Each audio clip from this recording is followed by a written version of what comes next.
Welcome back to What Arty Noobs for General Disturbance. This is a GW E100, Geschützwagen E100. It's a tier 10 German SPG located on the south spawn of Prokhorovka, and it's under the command of UKSkaface. Well, he's armed with a 21cm gun. He's got 1100 alpha and penetration of 53mm of armor and a burst radius of 12 meters. But he's got a correspondingly long reload time of 31.51 seconds, and that's even after he's applied BIA and a rammer.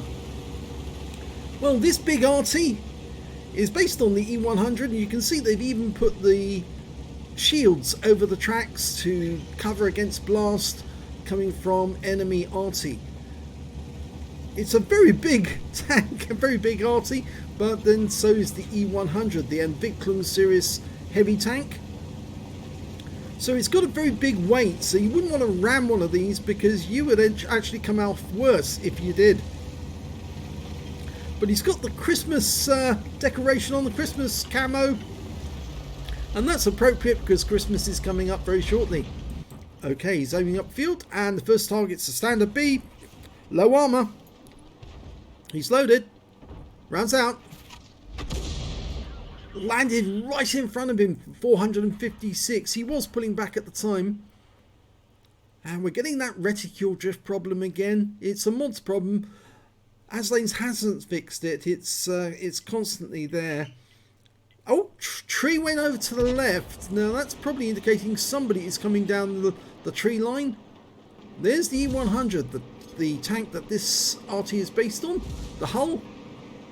Except, of course, that one doesn't get the tracks to cover the shields to cover the tracks. And he got a direct hit there as well. Somebody took that shell because there was no explosion. Oh, it does have the shield, sorry. It's the E75 that doesn't have any shields. That's it, yes. Now, this is a tier 10 game with tier 8 tanks in it. So, UKSkaface is top tier, so it means he has to work harder. He's got 30 shells, which should mean he's got enough for the game in total. But he just needs a target to shoot at now. We can't see these guys. Ideally, we need the Sheridan to pop up to the centre line, give us a quick look to see if there's anybody there. There are targets on the east side near the hill. Yep, he's noticed that. Glad he's looking at his mini-map. Map awareness for an Arty player is very important because you need to be able to work out where you're going to be able to put the shells to get the most effect for your time in reload. Tank drivers don't appreciate, if they don't play Arty enough, they don't appreciate that Arty players have so long to reload in. It means that we have to think about where are we going to put that shell to get the maximum number of hit points, the maximum amount of stun assist. And talking of stun assist, that is something that obviously is a matter of concern for all Arty players with the possible changes to Arty shells coming up in the sandbox at the moment. Now, it is sandbox, so it's not definite that they're going to make these changes.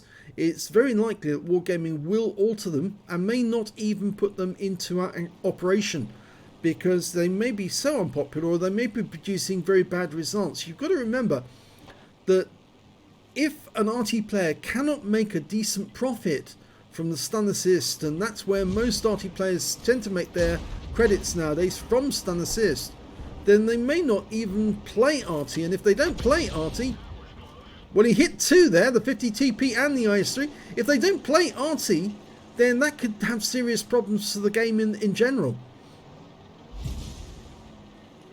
I know there will be some players who will play Arty regardless of what happens, but if Arty is no longer effective, then that is going to have a very seriously bad effect upon the battle because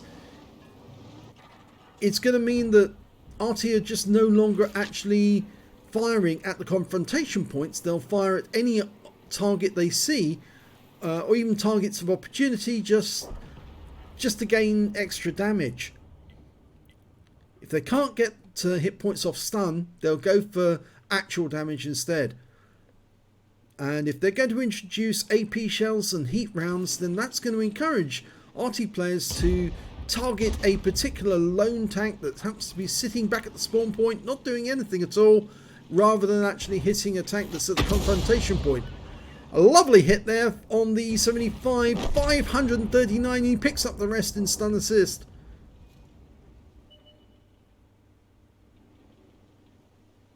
Now, the majority of these changes are intended to actually alleviate the amount of stun that is actually put upon these tanks. Tank drivers have been complaining about the fact that they keep getting stunned, but in the past they used to complain about the amount of damage that Arty would do to them. They get hit by an Arty shell and lose virtually all of their hit points, or even get one-shotted out of the game altogether. And the problem is really that, you know, if you keep complaining, you might not get what you wanted. Wargaming assisted these people. That was a good shot. 504 on the P44. Right into his side. Thin armor. He took the shell and badly damaged. But these people complained about Arty, and of course, what did Wargaming do? They made the changes, and when they made the changes in 9.18 and brought in stun and reduced the amount of damage we made, of course the players are now absolutely furious that they're getting stunned all the time, and they're staying stunned in battle. And another beautiful hit, a direct hit that time on the Progetto. He did 511 hit points with a direct impact, and he picked up some stun assist directly afterwards for 512. So he lost 1,000 hit points in one moment. That Progetto's feeling very sorry for himself right now. All his health has just disappeared from one Arty round. He's probably thinking, oh, it's Arty who did that to me. No, it was because you were in a very open position and you were spotted. Go for the E100. Hits his front. 535. Means UKSkaface has now racked up 3,553 hit points of actual damage and 821 of stun assist. Oh, and a Leopard just went down explosively to a Sheridan, firing his 152mm gun.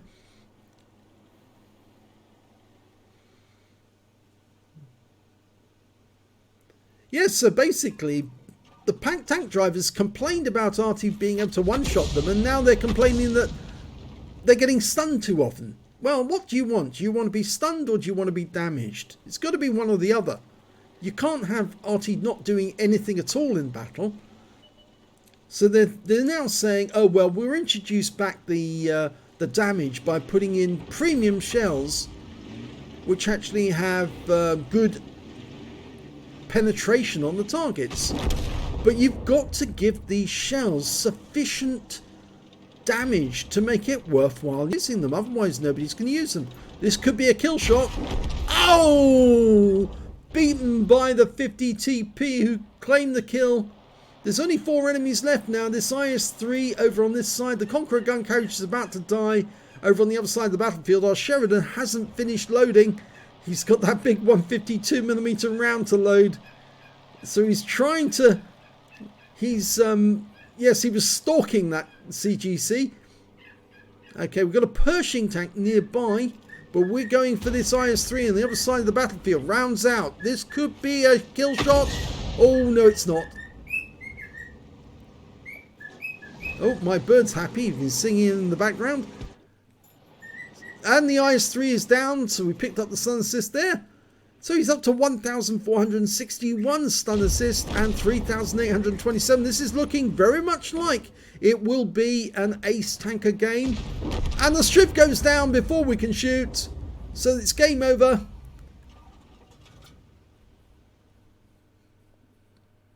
Let's have a look at the end of battle stats. And, oh, he just missed out on the ace tanker. He got a first class in this game, UKSkaface in the GW E100. He did get a bruiser medal for getting at least 5 critical hits. He got 14. A Gore's medal for doing more damage than 10 times the hit points of his own vehicle. A high caliber for dealing the most damage in the battle overall. And he also got a Confederate hitting more of the enemy than anyone else on his team. And he didn't get a single kill during that battle whatsoever. But he certainly picked up 3 epic medals. And he deserved them. 3,531 was the win rate from that one. So yes, Super Unicum standard.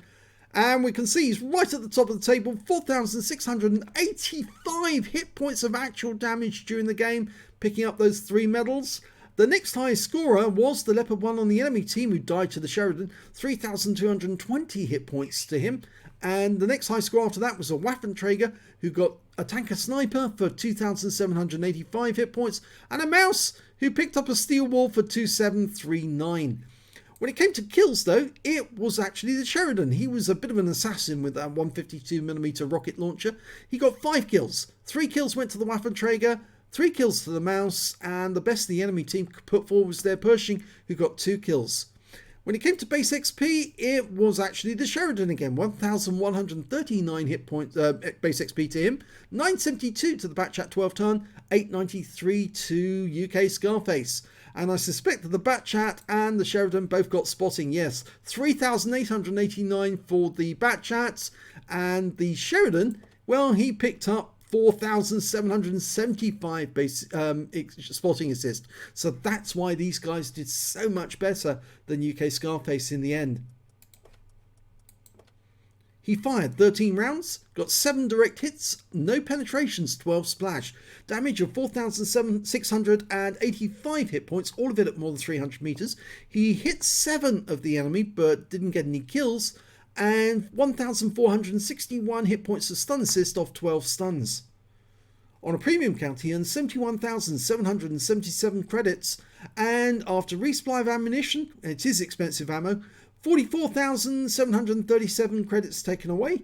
He received 11 bonds for the battle for the awards, and 1,339 for the battle XP, times 2 for the first victory, and he got 100% from personal reserves bonus, so he took away 4,018 experience points altogether. So not a bad game there for UKSkaface, just a bit disappointing, missed out on the ace tanker, mainly because those 2 light tanks were actually the ones who were cleaning all the spotting, and they were doing very nicely, so they shoved him down a bit on the table. But nevertheless, it was a good battle nonetheless. So if you enjoyed that replay, please give this video a like and do subscribe to our channel. Hit that little bell symbol so you get a notification the moment the new videos come out. And thank you for watching.